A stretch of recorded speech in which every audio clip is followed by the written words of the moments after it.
السلام علیکم عزیز طلبہ، اردو لازمی برائے جماعت دوہم۔ آج ہم شروع کرنے جا رہے ہیں اردو کا جو سبق ہمارے پاس گزشتہ چل رہا ہے، اور وہ ہے منشی پریم چند کی تحریر۔ جو سبق آئے گا وہ ہے دو بیل۔ اردو کے جو حصے نثر میں سے ہم نے دو اسباق کیے تھے بلوچستان اس کے سلیبس کے مطابق، بورڈ کے سلیبس کے مطابق۔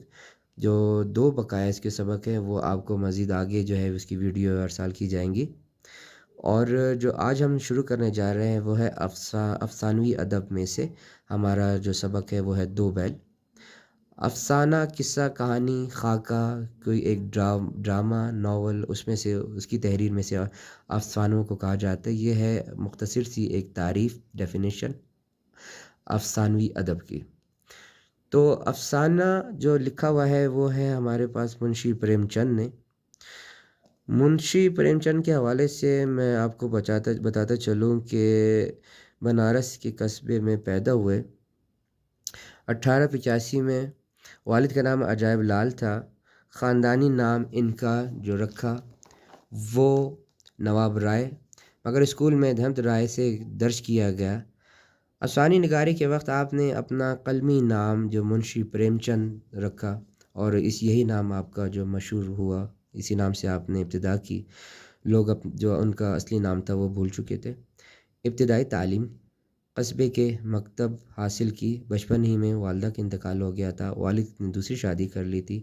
8ویں جماعت میں پڑھ رہے تھے، ان کی مرضی کے خلاف ان کی شادی کرا دی گئی تھی۔ شادی کے کچھ عرصے بعد والد کا بھی انتقال ہو گیا۔ ان حالات میں آپ نے بڑی مشکل سے میٹرک کے امتحان پاس کیا، اور مجبوری کے طور پر مدرسے میں ہی پیشہ اختیار کر لیا۔ وہیں پہ بی اے کا امتحان بھی پرائیویٹ طور پر پاس کیا۔ اعلیٰ تعلیم کی بدولت ترقی کے ڈپٹی انسپکٹر اسکول مقرر کیے گئے۔ پریم چند کا بچپن اور جوانی بڑی تنگ دستی میں بسر ہوا، غربت میں بسر ہوا، بدستِ دیرت اس کے کہ وہ بمبئی اور کلکتہ کی فلمی زندگی سے وابستہ ہو گئے۔ 1920 میں اپنی ادبی میگزین جس کا نام مہدوری نکلا، مگر نقصان اٹھانا پڑا۔ اس کے بعد الہ آباد سے اپنا دوسرا رسالہ جاگرن نکالا، لیکن وہ بھی چل نہ سکا۔ پھر بنارس میں اپنا پریس دفتر چھوٹا سا انہوں نے وہ قائم کیا۔ اپنا جو تیسرا مہاند ان کا جو ہنس کے نام سے شروع ہوا، جو انہوں نے تحریر نکالی جس کا نام ہنس۔ منشی پریم چند اردو کے پہلے افسانہ نگار تھے۔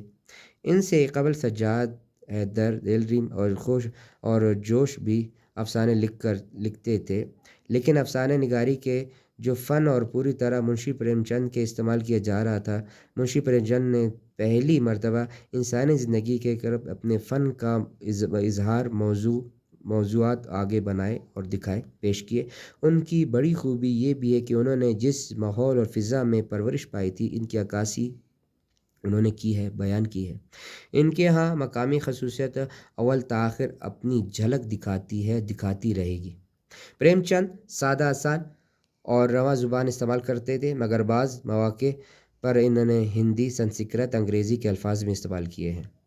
ان کے افسانے میں پریم چند جیسی ہستیاں اور اس میں کچھ ایسے لازوال قصے، واقعات، ناول نگار، بازار حسن اور اس طرح کے اور دیگر نام ہمیں ملتے ہیں اور آگے ملنے میں آئیں گے۔ وہ زیادہ تر مشہور ہیں، اور ان کا جو ہے زندگی گزارنے کا جو طریقہ وہ ایک سادہ طور پر غربت میں گزرا، اور مزید جو ان کا بتایا جا رہا ہے 1946 میں ان کا انتقال ہوا۔ ان کی زندگی کے واقعات، حالات کہ جس طرح سختی میں گزرے اور تنگ دستی میں گزرے، انہوں نے زیادہ تر اتنی جو ہے اچھی زندگی بسر جو کہا جاتا ہے نوابی، وہ بسر نہ کی تھی، کیونکہ غربت خاندان سے تعلق رکھتے تھے۔ یہ تھا ایک مختصر سا جو ہمارے پاس مصنف کا جو ہے تعارف، وہ ابھی میں نے آپ کو بتایا منشی پریم چند کا۔ تو آئیے ان کی تحریر جو انہوں نے لکھی وہ ہے دو بیل، افسانوی ادب کے حوالے سے کہ جو سبق ہمارے پاس دو بیل۔ اس میں جو ہمارے پاس مقاصد میں آ رہا ہے وہ ہے کہ افسانوی ادب سے متعارف کرانا طلباء کو، ابتدائی افسانہ نگاری کیا ہے اور اس کی اشاعت متعارف کرانا کہ کیسے اس کا سلسلہ شروع ہوا۔ طلباء کو افسانہ نگاری کی تکنیک سے روشناس کرانا کہ کس طرح ایک تکنیکی طریقے سے ایک افسانہ لکھا جاتا ہے۔ شروع کرتے ہیں۔ جوری کاچے کے پاس 2 بیل تھے۔ جوری کاچا ایک نام، اس کے پاس بتایا جا رہا ہے کہ 2 بیل تھے۔ ایک کا نام ہیرا تھا جبکہ دوسرے کا نام موتی تھا۔ دونوں ایک اچھے 85 نسل کے سے 2 بیل خوبصورت دیکھنے میں لگتے تھے، چوکس، ڈیل و ڈول، اونچے، بہت دنوں سے ایک ساتھ رہتے رہتے دونوں میں محبت سی ہو گئی تھی۔ دونوں آمنے سامنے ایک دوسرے کے پاس بیٹھتے، زبان خاموشی میں ایک دوسرے کے الفاظ سنتے سمجھتے، پیار کرتے جیسے ایک دوسرے کو، ایک دوسرے کے دل کی بات سمجھتے کہ وہ ایک دوسرے کی بات سمجھ رہے ہیں، کیا کہہ رہے ہیں۔ یہ ہم ہی کہہ سکتے ہیں، ضرورت ان میں کوئی ناقابل فہم قوت تھی جس کے سمجھنے سے اشرف المخلوقات ہونے کا مدعی انسان محروم ہے۔ ایک جانور کی پیراگراف میں جو بتایا گیا، ایک جانور کی مثال دے رہے ہیں کہ انسان اس چیز سے نہ بالکل دور ہے، جس طرح کہ ایک جانوروں میں ایک محبت سی پیدا ہو جاتی ہے۔ بتایا یہ گیا ہے اب تک کہ جوری کاچا ایک نام جس کے پاس 2 بیل تھے، ایک کا نام ہیرا تھا جبکہ دوسرے کا نام موتی تھا۔ دونوں ایک ایسے جب آئے وہاں پر رہنے لگے اور ایسے ہو گئے تھے جیسے کافی عرصے بعد جو 2 بچھڑے ہوئے دوست بھائی یا ایک خاندان کے ایک کنبے کے ملے ہوئے، اور وہ آ کر آپس میں ایک دوسرے کی بات سن رہے ہیں، سمجھ رہے ہیں، محبت کر رہے ہیں، ایک دوسرے کی بات کا غم کو سن رہے ہیں، دل کی باتوں کو سن رہے ہیں ایک دوسرے کی، اور ان میں جتنا اتفاق، شاید ہی اشرف المخلوقات یعنی انسان کو تشبیہ دی گئی ہے، شاید انسان اس چیز سے دور ہے۔ دونوں ایک دوسرے کو چاٹ کر سونگھ کر اپنی محبت کے اظہار کرتے، کبھی دونوں سینگیں ملایا کرتے، عناد سے نہیں، محض دلی ایک محبت، ہنسی مذاق سے، جیسے ایک دوسرے کے ساتھ کوئی دوست آپس میں ملتے ہیں، جیسے یار اور دوست۔ کبھی کبھی دھول دپار ہو جاتا، اس کے بغیر دوستی کچھ پھیکی پھیکی لگتی، یعنی کبھی کبھار تو ہو جاتا جیسے کہ کوئی مستی مذاق کر رہے ہوں، جیسے دو آپس میں انسان ہی اور مل رہے ہوں، ملاپ کر رہے ہوں اور اپنی دوستی محبت کے اظہار کر رہے ہوں، جس پر زیادہ اعتبار نہیں کیا جاتا تھا۔ جس وقت یہ دونوں بیل ہیل یا گاڑی میں جوتے جاتے، لگائے جاتے، گردنیں ہلا ہلا کر چلتے، ایک کی یہی کوشش ہوتی کہ زیادہ بوجھ میری ہی گردن پر رہے، اور کام کے بعد دوپہر یا شام کو کھلے کھیتوں میں ایک دوسرے کو بیٹھ کر اپنی زبان سے آگاہ کرتے، جیسی اپنی تھکان اتارتے۔ نافذ میں کھلی بوسہ پڑی کے بعد دونوں ایک ساتھ اٹھتے ہی نافذ میں منہ ڈالتے اور ایک ساتھ ہی بیٹھتے، اور ایک منہ ہٹا لیتا تو دوسرا بھی ہٹا لیتا، یعنی کہ کھانا بھی اگر چارہ بھی ڈالا جاتا کام کے بعد، کہ اگر کھیتوں میں ان کو ہل کے لگا کر ان کو کھیتوں میں ان کو بھیجا جاتا کام کے لیے، ان کو چلایا جاتا، ان کو ہل جوتنے کے لیے چلایا جاتا، تو وہاں پر ایسا پیش آتے کہ لگتا کہ ایک دوسرے کا بوجھ ہلکا کر رہے ہوں، کہ میں زیادہ کام کر لوں اگلے کو تکلیف نہ ہو، اور دوسرا ایسا ہوتا کہ میں زیادہ کام کر لوں تو اگلے کو تکلیف نہ ہو، کہ لگتا کہ ان کے جیسے محبت کے شاید محبت انسانیت ان میں آ گئی ہو اور ہم انسانوں سے تو جیسے دور ہو گئی ہو۔ یہ بتانے کا اب تک مقصد ان کا۔ اور اگر کھانے کو بھی ڈال دیا جاتا ہے چارہ، تو پھر دونوں جیسے اتفاق سے کہ وہ پہل شروع کرے تو دوسرا بھی کھائے، اور اگر دوسرا منہ ہٹا لے تو یہ بھی برتن سے ایک بھی منہ ہٹا لے۔ ایک مرتبہ، اب آگے مزید اس کا قصہ بتایا جا رہا ہے کہ ایک مرتبہ جوری نے دونوں بیلوں کو چند دنوں کے لیے اپنے سسرال بھیجا۔ بیلوں کو کیا معلوم تھا کہ وہ انہیں بیچ رہا ہے؟ سوالیہ نشان۔ ان کو تو کچھ نہیں پتا، سمجھے مالک نے ہمیں بیچ دیا۔ کون جانے بیلوں کو اپنا بیچا جانا پسند آیا نہیں، لیکن جوری کے سالے کو انہیں اپنے گاؤں تک لے جانے میں دانتوں پیسنا آ گیا، یعنی کہ ان کو جس طرح لے کر گیا کہ وہ ایک تھک ہار گیا، لیکن بیلوں کو نہ لے جا پایا۔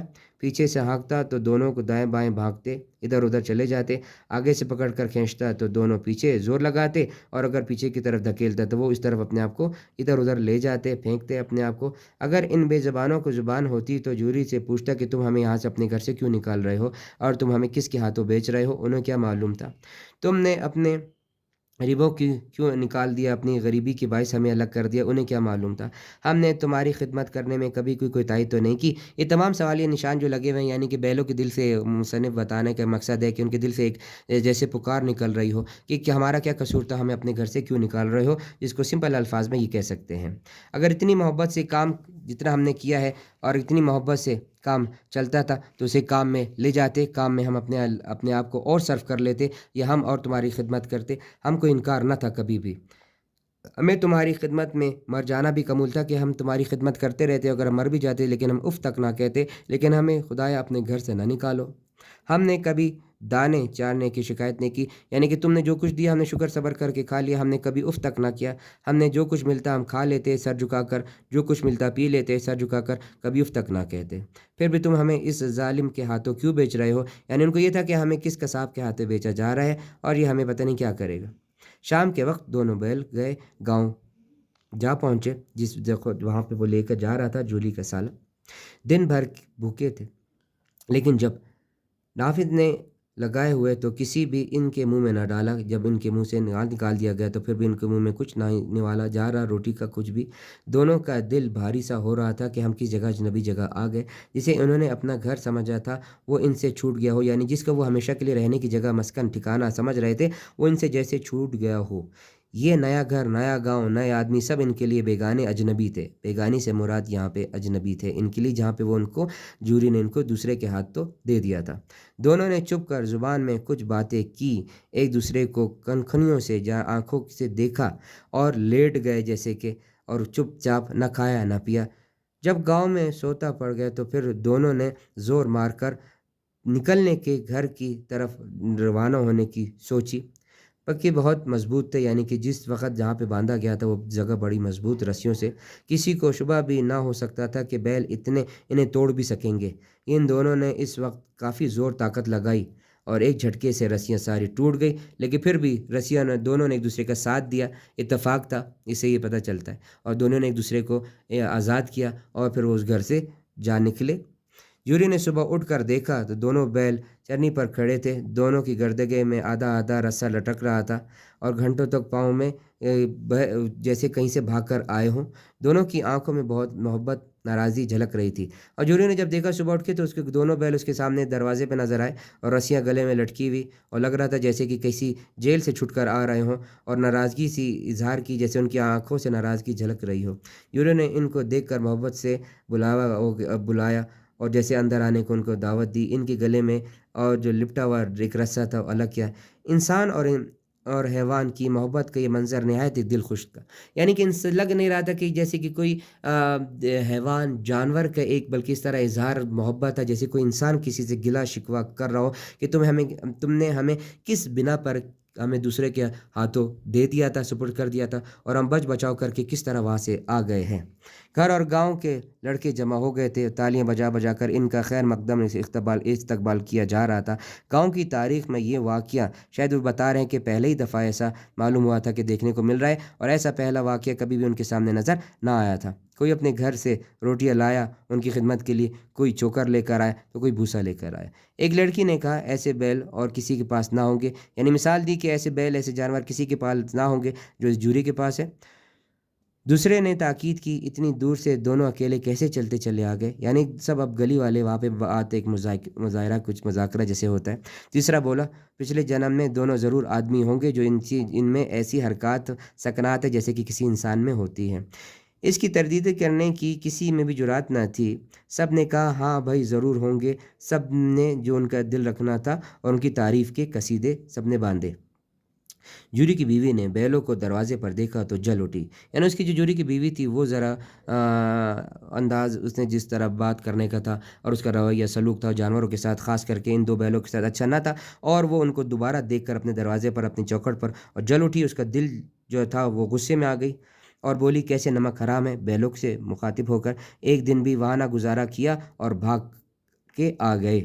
جوری اپنے بیلوں پر یہ الزام برداشت نہ کر سکا، اس کو برا لگا کہ یہ اس کی گھر والی، اس کی بیوی بیلوں کو کس خطاب سے مخاطب کر رہی ہے اور ان کو نمک حرام وغیرہ اس طرح کے الفاظ ان کو کہہ رہی ہے۔